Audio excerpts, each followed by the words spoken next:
আসসালামু আলাইকুম দর্শক বন্ধুরা, সবাই কেমন আছেন? আশা করছি যে যেখান থেকে দেখছেন অনেক ভালো আছেন।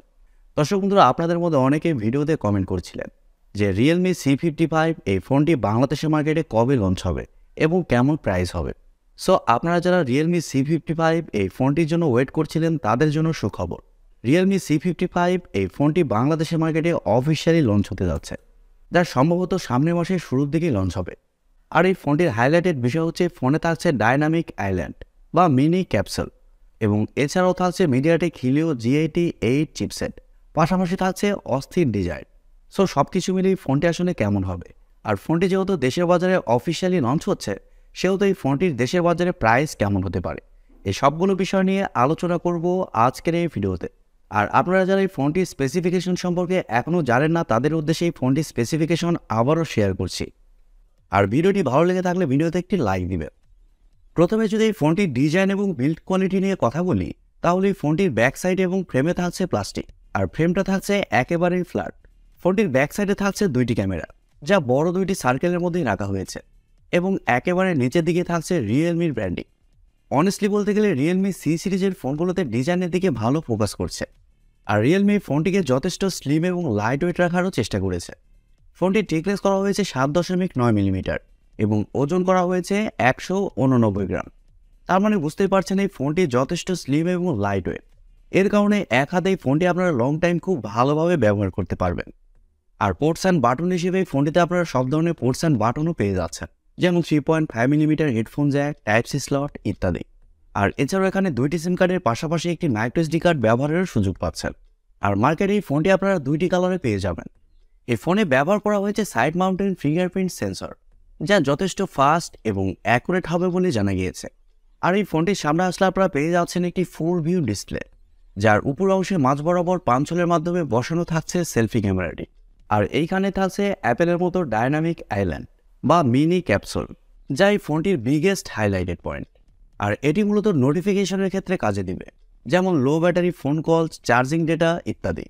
রিয়েলমি যে তাদের বাজেট ফোনে এত ভালো একটি ফিচার দিয়েছে, এই বিষয়টি কিন্তু খুবই ভালো লেগেছে। রিয়েলমির এই ডাইনামিক আইল্যান্ড আপনাদের কাছে কেমন লেগেছে কমেন্ট করে আপনাদের মূল্যবান মতামত অবশ্যই জানাবেন। ডিসপ্লে নিয়ে কথা বলতে গেলে ফোনে থাকছে 6.72 ইঞ্চির একটি IPS LCD প্যানেল। আর এই ডিসপ্লেটি হচ্ছে ফুল এইচডি প্লাসের একটি ডিসপ্লে, যার রেজুলেশন হিসেবে থাকছে 1080x2400 পিক্সেল এবং আরও থাকছে 392 ppi ডেন্সিটি। তবে সবচেয়ে ভালো ব্যাপার হচ্ছে এই ডিসপ্লেতে ব্যবহার করা হয়েছে 90 হার্টজের রিফ্রেশ রেট।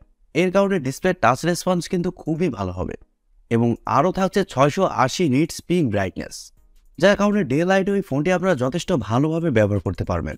আউটডোরে ডিসপ্লেতে ব্রাইটনেসের ঘাটতি ফিল করবেন না।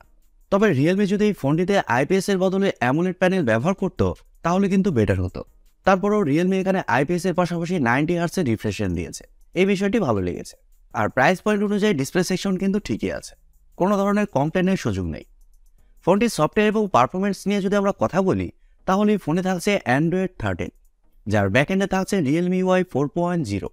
আর ফোনটিতে চিপসেট হিসেবে থাকছে Mediatek Helio G88, যা একটি 4G চিপসেট। আর এই চিপসেটটি মূলত 12 ন্যানোমিটার আর্কিটেকচারে তৈরি করা Octa-core প্রসেসর এবং জিপিইউ হিসেবে থাকছে Mali G52 MC2। দর্শক বন্ধুরা, বাজেটে Mediatek Helio G88 এই চিপসেটটা কিন্তু যথেষ্ট ভালো একটি চিপসেট। এই চিপসেটকে Mediatek Helio G85 এর চেয়ে কিছুটা আপগ্রেড বলতে পারেন। তবে 12 ন্যানোমিটার আর্কিটেকচারে তৈরি হওয়ার কারণে চিপসেটকে পাওয়ার এফিশিয়েন্ট খুব একটা বলা যাবে না। আর চিপসেটে কিন্তু হালকা পাতলা হিটিং ইস্যুও রয়েছে, তবে চিপসেটের পারফরমেন্স মোটামুটি ভালো। যে কোনো হাই লেভেলের গেমস মিডিয়াম সেটিংসে এই ফোনটিতে আপনারা ইজিলি খেলতে পারবেন। আর এছাড়াও মাল্টিটাস্কিং সহ অন্যান্য কাজ এই ফোনটিতে খুব ভালোভাবে করতে পারছেন, এদিক দিয়ে কোনো ধরনের সমস্যা কিন্তু হচ্ছে না। ফোনটি দুইটি ভেরিয়েন্টে লঞ্চ হয়েছে, 6GB র্যাম 128GB রম এবং 8GB র্যাম 256GB রম। আর আমি আবারও বলছি, এই ফোনে আপনারা সিম কার্ডের পাশাপাশি মাইক্রো এসডি কার্ড ব্যবহারের সুযোগ পাচ্ছেন। ক্যামেরা সেকশন নিয়ে কথা বলতে গেলে ফোনটির ব্যাক সাইডে থাকছে শুধুমাত্র দুইটি ক্যামেরা, যার মেইন সেন্সর হিসেবে থাকছে 64 মেগাপিক্সেলের একটি ওয়াইড সেন্সর এবং সেকেন্ডে থাকছে 2 মেগাপিক্সেলের একটি ডেপথ সেন্সর। আর ব্যাক ক্যামেরার ফিচার হিসেবে থাকছে এলইডি ফ্ল্যাশ, HDR প্যানোরামা। তবে ব্যাক ক্যামেরা দিয়ে আপনারা শুধুমাত্র 1080p 60 fps পর্যন্ত শ্যুট করতে পারছেন। আর ফোনটিতে সেলফি ক্যামেরা হিসেবে থাকছে 8 মেগাপিক্সেলের সেলফি ক্যামেরা। আর সেলফি ক্যামেরা দিয়ে আপনারা শুধুমাত্র 1080p 30 fps শ্যুট করতে পারছেন। তবে সেলফি ক্যামেরার ফিচার হিসেবে থাকছে HDR এবং প্যানোরামা।